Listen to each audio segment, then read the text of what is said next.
Hello everybody and welcome back to my journey to Jool, where we are now on episode 7 trying to land and hopefully also return from Vall, the third moon of the gas giant Jool. And here we are burning radially to adjust our periapse so it gets closer to the surface. And once we're closer to the periapse, we will adjust our orbit so we get captured by this little moon and can lower our lander to the surface to gather some science. Of course, we do our regular science experiments in the high orbit of Vall, at least the experiments that we can do. And of course gather them up and deliver them to the science lab for further analysis.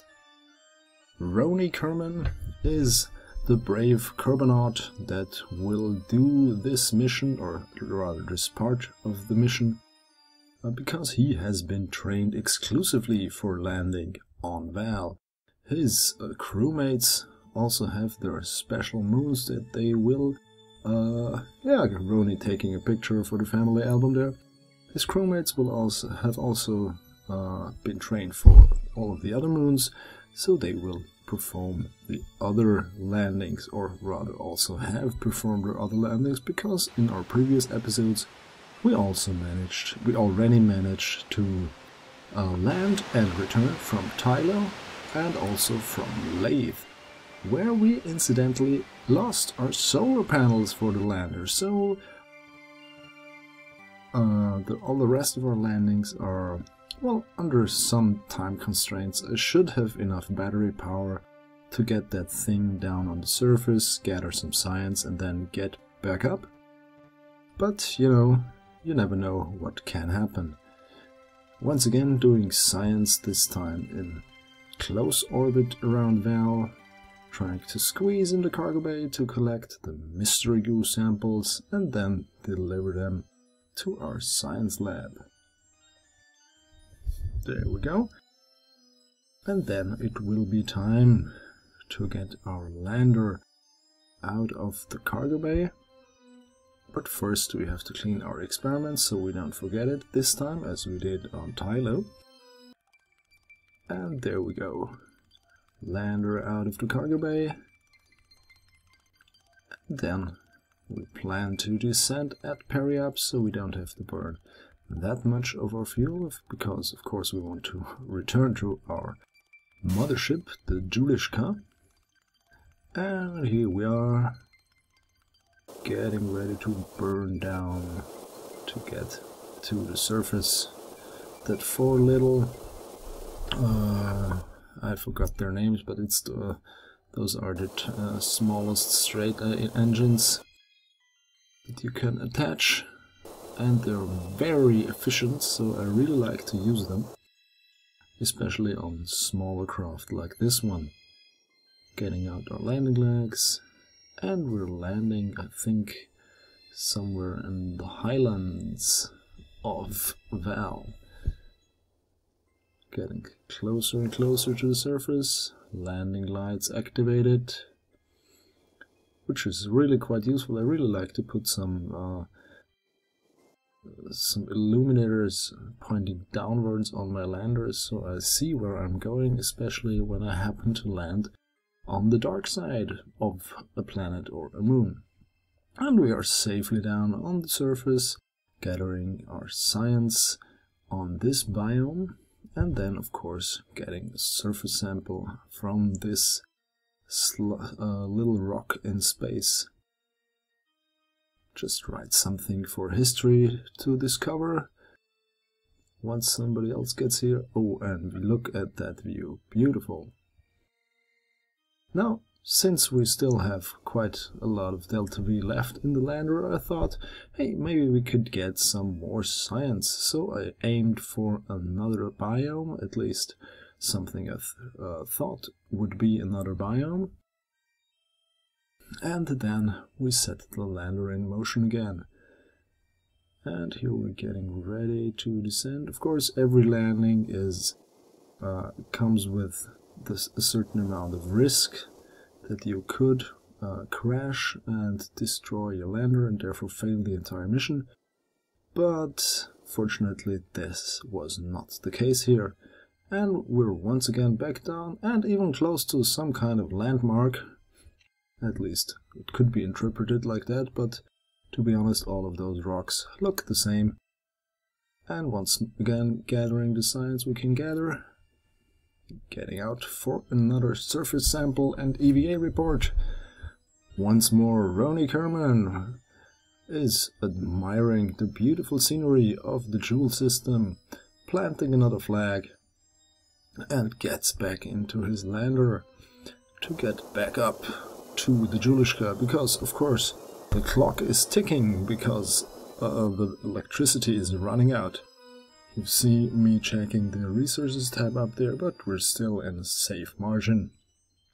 And I also put half of the batteries in the off mode, so that should the electricity deplete and the others, I have some backup left, or could save those for critical maneuvers like, you know, Rendezvous or some circulation burn like this one.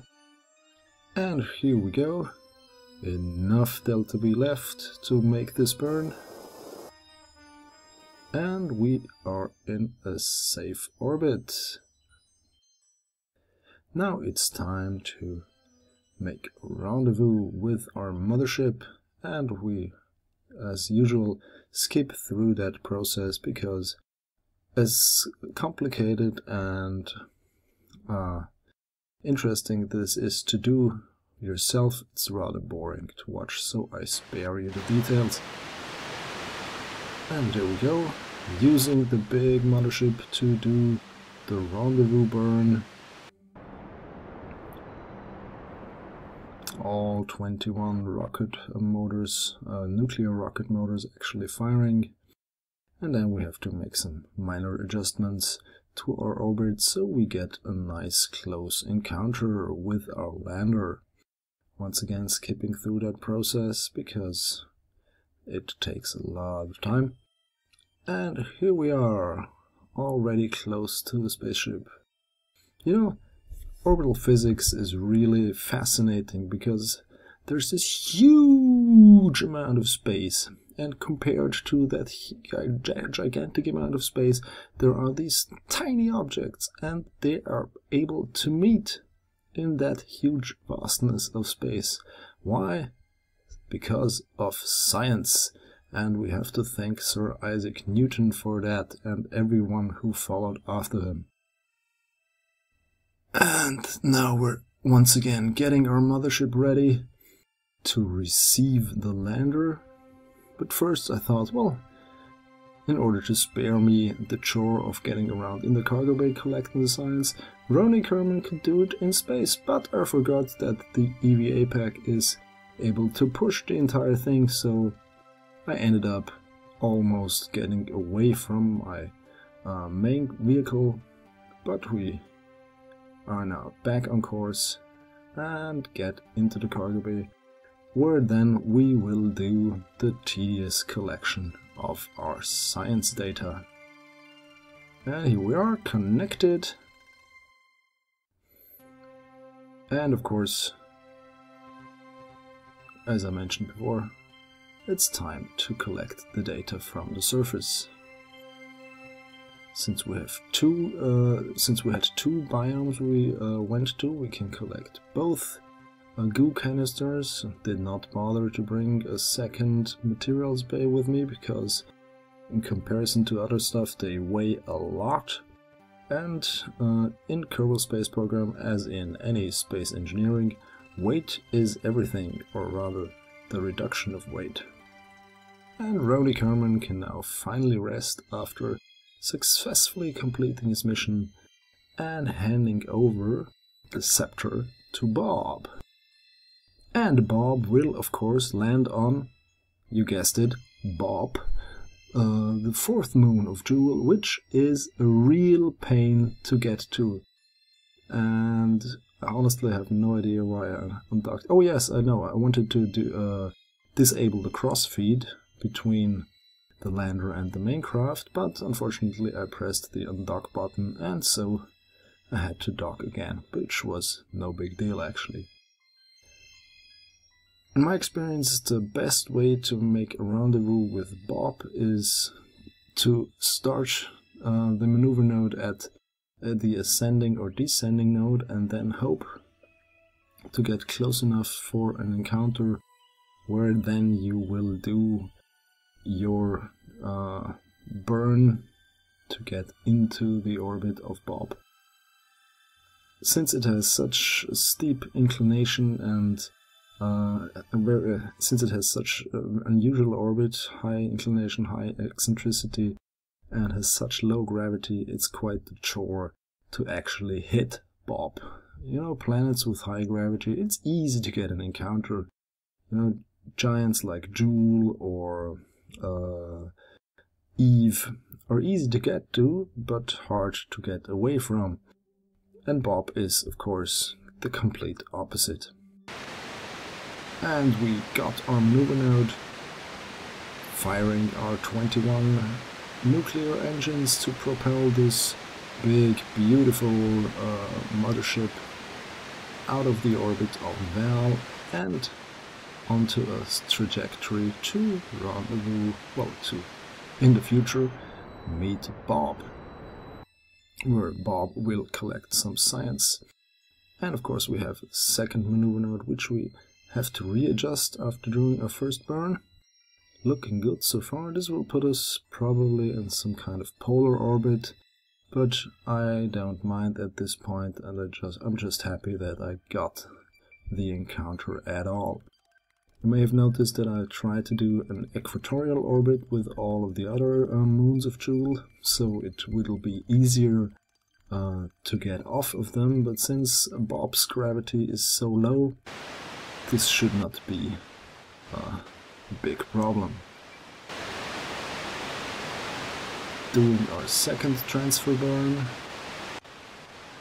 Engines lighting red hot with their nuclear heat.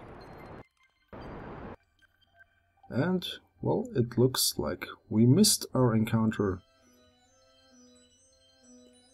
There we should have it again. Adjusting some tiny adjustments with MechJab. This is very useful, this maneuver node editor, if you really want to fine-tune your approach to your target planet or moon. Of course, as I mentioned before, with Bob it's not so easy because it is a very hard target to hit. Speaking of target, on Bob there is a certain anomaly, or dare I say Easter egg, that you can visit. Please don't get your hopes up. We won't do that in this episode. At this point in the mission, or not even during the Jool 5 mission, at this point during the mission I was just trying to complete the Jool 5 mission and get our crew back home safely. And once again, trying to readjust the orbit so we get the sphere, the encounter back, because for some odd reason we lost it. You may remember my problems I had with getting onto in the sphere of influence of Tylo. This is, I think, the same problem, but on a different planetary body, but it looks like we will be able to make our encounter, and yes we do, but now we have to spend another ridiculous amount of fuel so we can actually get closer to that ugly brown little rock. Yes, I said ugly. I really don't like Bob. It's kind of, I don't know, it's so dark and really oddly shaped, and maybe it reminds me too much of chocolate, and I really don't like chocolate that much. So, and that is it for this episode. Thank you so much for watching.